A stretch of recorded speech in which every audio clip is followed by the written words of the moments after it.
siguro, Saan? bigla na lang napadpad sa Philippines.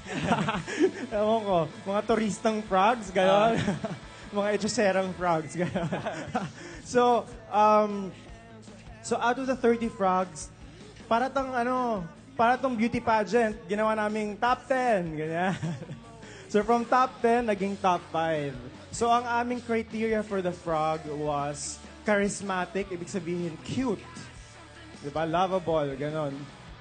Second was, kailangan endangered yung frog. And the third was endemic. Ibig sabihin, like what I said, uniquely found in the Philippines. So, Nasser is here. So, I've been working with Nasser for almost 5 years, I think. And, Graphic nun.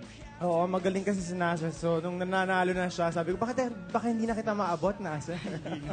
So, mabuti naman at pinagbigyan tayo ni Nasser dito sa paggawa kay Kokoy. So, explain mo nga, Kokoy, Nasser. Nalito daw ako, di ba? Kasi naka-green talaga siya, di ba?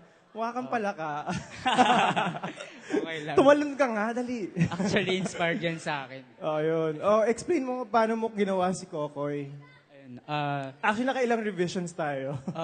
it started with yung binigay niya sa akin lahat ng idea niya ni Nicolo tungkol kay Frog. And then, i-interpret ko siya in my own way. So, ang dami kong ginawang iba-ibang versions. Pero, siya yung nagkaayos. Ang daming ulo kong ginawang... Oh, siya yung nag-gogi. Oo, siya yung nanalo doon. Tapos... Just explain mo ano yung itsura nung environment. Kasi magkaiba po ito nga sa t-shirt namin dun sa naka-project ngayon sa wall. Yung environment ni Kokoy, ano yun eh, parang, kasi di ba may siya, he lives in an environment na sobrang nature, ganyan. Tapos mahilig siya sa nature din. He loves bonsai. Sobrang nature. Ganyan. Tapos, yung mga visual sa likod, parang like yung rainbow, parang siya na, parang parang kulang na yung color ng rainbow, iba na yung itsura niya. Tapos yung araw, parang nag-iba na. So, ibig sabihin, parang nagkakaroon na ng deterioration yun. Nagbabago na yung environment na hindi maganda. So, parang si Kokoy ngayon, he's asking for, for help. Saving him. So, sinong gusto magkaroon ng t-shirt na Kokoy? Sino? Wala akong marinig. Ano ba yun? Kumain ba kayo? Ganon. Meron akong questions ngayon. Pag nasagot nyo, magkakaroon kayo, punta kayo sa harap. Of course, paano sasagutin? Punta kayo sa harap, sagutin nyo yung tanong, tapos mananalo kayo ng t-shirt. Ilan yung pwede natin pamigyan na shirt? Hindi nila alam. 5. Sige, yung first question natin, noong dekada 90, merong isang pelikula, ang pangalan, Kokak. Sino ang gumanap ng Kokak? Punta dito sa harap! Bilis! Wala! Punta sa harap! Hindi ko alam. Sino? Yan. Sino? Rachel Lubanco. Si Rachel Lubanco. Parang, di ba ikaw si Rachel Lubanco? Mahusay. Ano pong pangalan nila? Claudine. Claudine. At taga saan ka po, Claudine? San Pablo City. Dapat, Claudine, ilan taong ka na? 32. Para nahiya ka. Dapat, Claudine, 32, San Pablo City. Claudine, 32, San Pablo City. Diba? Palapakan natin si Claudine. Sige, you can claim your shirt dito sa may harap. Okay, yung susunod natin. Hanap naman tayo ng lalaki. Next. Ngayon, sino pinakamatapang na lalaking pwedeng pumunta sa harap at ibigay ang kanilang pinakamalakas na kokak? Punta dito sa harap! Takbo! Uy, naunahan ka tuloy. Hindi. Ganito. Relax lang, relax. Okay. Ganito, ha? So, Nasser, dyan ka kay Beige. Beige ba talaga? Contest. Napakaganda namang pangalan nito. Contest ito. Beige. At si JC ang nasa aking kanan. Okay. So ngayon, taga saan ka, JC? Marikina City.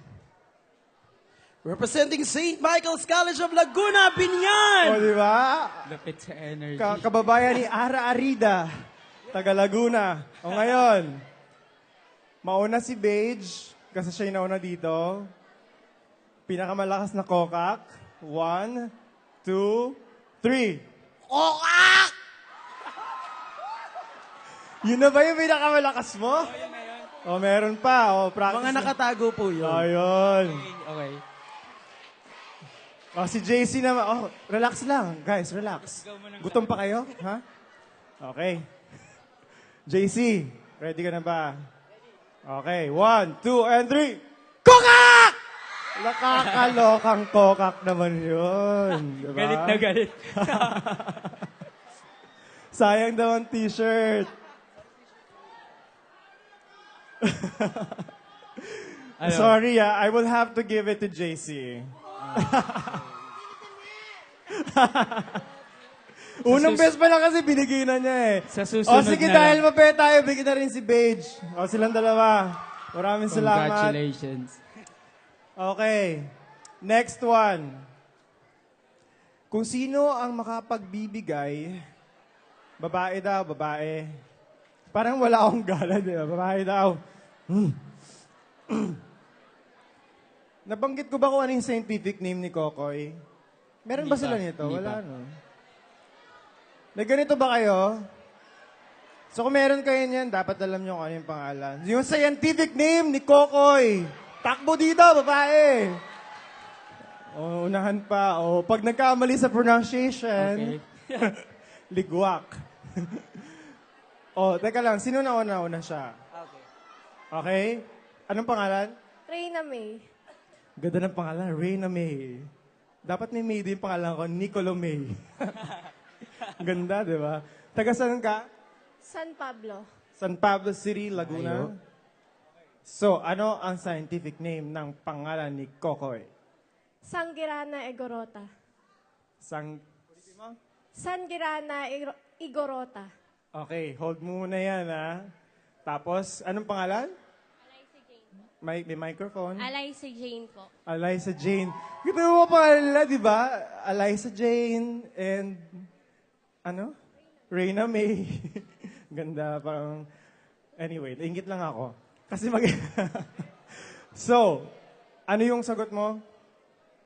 Sangirana Igorota po. At galing po si Kokoy from Cordilleras Mountain Forest. Nakakaloka, kompleto. Kompleto. Actually, sobra ka eh. Kasi yung tanong lang namin yung scientific name. Paano yun? Wow! Ano yan? Kaloka kayo ah. Sige na, nanalo kayo. Go! T-shirt. Congratulations. Congratulations. Okay. Palakpakan po natin lahat na nag-participate. At maraming salamat po sa inyong lahat. Suportahan niyo po Supportahan si niyo Kokoy. po si Kokoy. Naniniwala Para, po ano, kami na pag nag-work tayo together into saving Kokoy, the frog, who's actually first to go, we're actually saving humanity also. So, find out more about Kokoy sa ating website, which is www.climate.com.ph. Maraming salamat po sa inyong lahat at mabuhay po ang Pilipinas. Thank you rin po. Thank you, Nicolo and Nasser. So that is Kokoy the Frog. Mas kikilalanin pa natin si Kokoy the Frog. So kailangan namin kayong lahat na tumayo. Okay? Kahit siesta Everybody? hour na, kailangan magising pa rin tayo. Dahil officially, Inat-inat muna meron ng mascot ang Climate Change Commission. na si Kokoy. At si Kokoy ay medyo active, di ba? Kilalanin natin si Kokoy.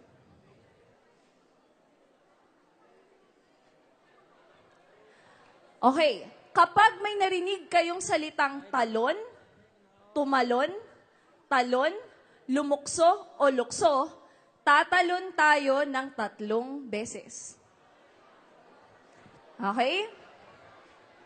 Tatalon ng 3 beses kapag narinig natin ang mga salitang yan. Next. Ilog, tubig, ikaway ang kamay mula kanan pakaliwa. Pag nakarinig po tayo